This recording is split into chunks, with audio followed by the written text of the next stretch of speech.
Bonjour tout le monde. Voici un petit rappel de comment on procède pour tracer une vue isométrique à partir de la projection à vue multiple d'un bloc. Donc, vous avez ici la vue de dessus, la vue de face et la vue de droite d'un bloc et on devra retracer ce bloc-là en vue isométrique sur le papier isométrique qui est situé plus bas. Donc, je débute par un petit rappel. Sur le papier isométrique, les traits qui vont aller directement vers le haut seront des mesures de hauteur, comme on en a déjà parlé. Tous les traits obliques qui s'en iront vers la droite seront les profondeurs et tous les traits qui s'en vont vers la gauche seront des longueurs.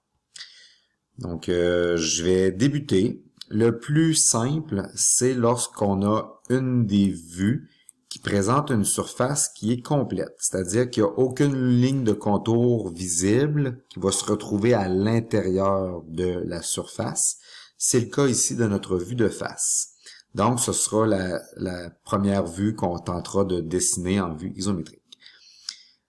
Le point situé ici, qui correspond au même point en vue de droite, sera notre point de départ. Donc, on peut venir le situer quelque part en bas ici. Et on se rappelle qu'en vue de face, de gauche à droite, c'est des mesures de longueur. Donc, notre bloc a 1, 2, 3, 4, 5, 6 unités en longueur. On va donc partir d'ici et on va faire 1, 2, 3, 4, 5, 6 unités en longueur. On vient de représenter sur la vue isométrique ce trait-là ici de la vue de face. On est donc rendu ici. On pourra se déplacer maintenant vers le haut, ce qui va correspondre à une hauteur en vue isométrique de 1 unité. Donc, on s'en vient comme ça ici. On revient en longueur de 2 unités. Donc, je me redéplace de 2 unités comme ça. Ensuite, on peut se déplacer de 3 unités vers le haut. 3 unités vers le haut. À nouveau, on se déplace en longueur. Ce trait-là est parallèle à celui-là, il est parallèle à celui-là. Donc, c'est toutes des mesures de longueur de 2 unités. On est rendu ici.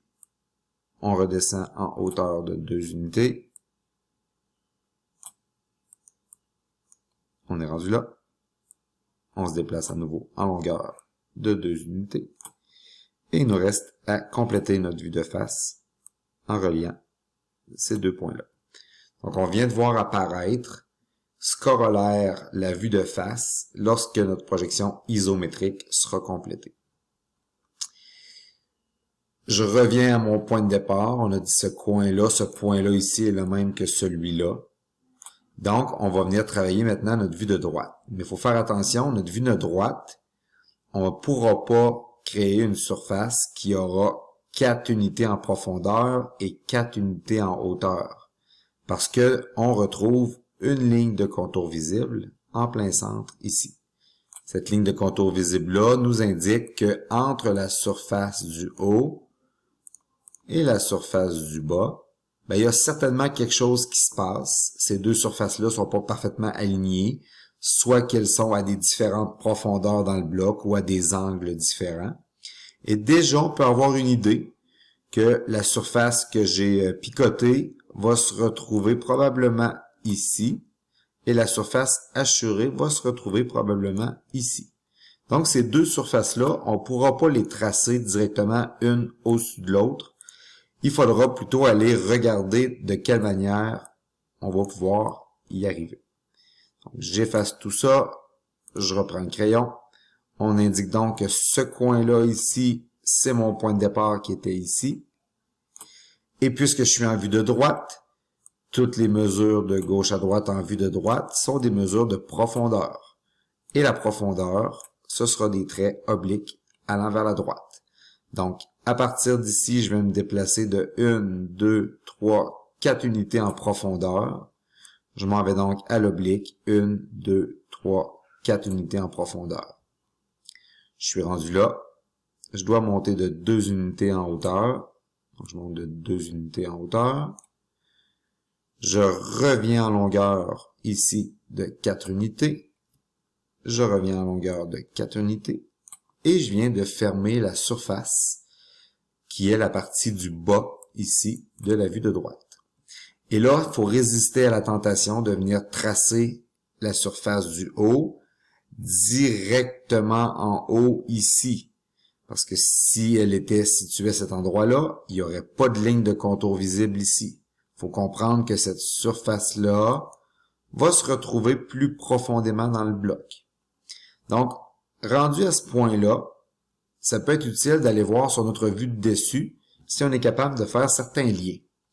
Donc, on peut constater à notre vue de face que cette surface-là ici va se retrouver sur le dessus là.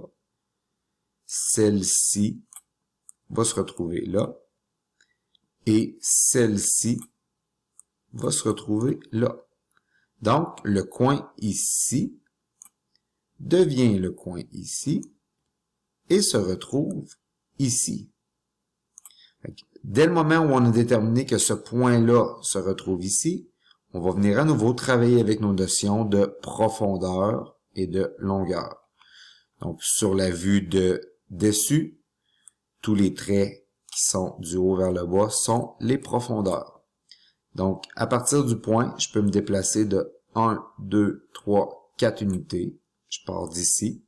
C'est des profondeurs, donc je me déplace 1, 2, 3, 4, et je repasse sur une ligne qui était déjà tracée. Et je suis rendu là. Je me déplace maintenant en longueur de 2 unités. Les longueurs sont orientées vers la gauche, donc je m'en vais en longueur de 2 unités. Je peux ensuite revenir en profondeur. Je reviens en profondeur comme ça ici. Non.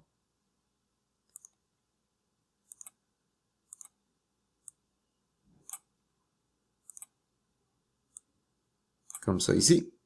Et ma surface est complète. Et là, je viens de déterminer l'emplacement de cette surface-là que je voyais sur la vue de droite ici. Donc, le point là va correspondre au point ici.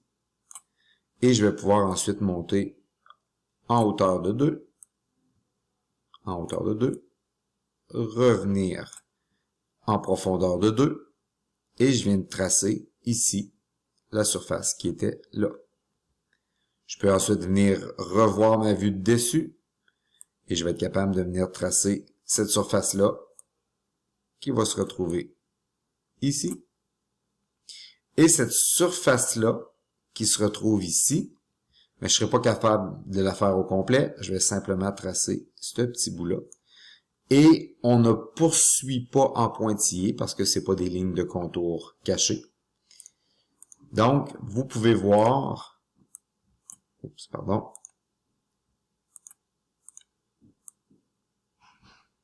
se colère votre bloc en vue isométrique à partir de ce qui avait l'air en vue multiple.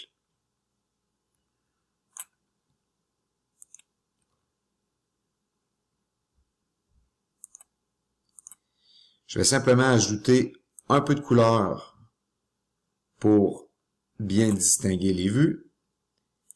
Donc, je vais simplement changer de couleur sur mon crayon. On y va en bleu pour vous indiquer que la vue de face qu'on voyait ici se retrouve bien ici, comme ça. En jaune, les 3 surfaces de la vue de dessus, qui étaient délimitées par des lignes de contour visibles ici, qui nous indiquaient que c'était 3 surfaces différentes, vont se retrouver ici, ici et ici. Et nos 2 surfaces, en vue de droite, celle-là et celle-là, vont se retrouver ici et là, quand on observe le bloc en vue de droite. Donc, petit rappel pour débuter la vue isométrique, quand vous avez une vue qui présente une surface complète sans ligne de contour visible, c'est l'idéal. Sinon, on commence par le point qui sera positionné le plus bas devant vous, comme quand vous teniez le bloc en vue isométrique. Et ce point-là sera le même pour débuter la vue de face et débuter la vue de droite. Et ensuite, on travaille surface par surface, en se rappelant qu'à chaque fois que vous croisez une ligne de contour visible, ça délimite une surface, et il faut donc se demander qu'est-ce qui se passe pour la surface suivante. Donc, je vous souhaite maintenant un bon travail pour les pages suivantes.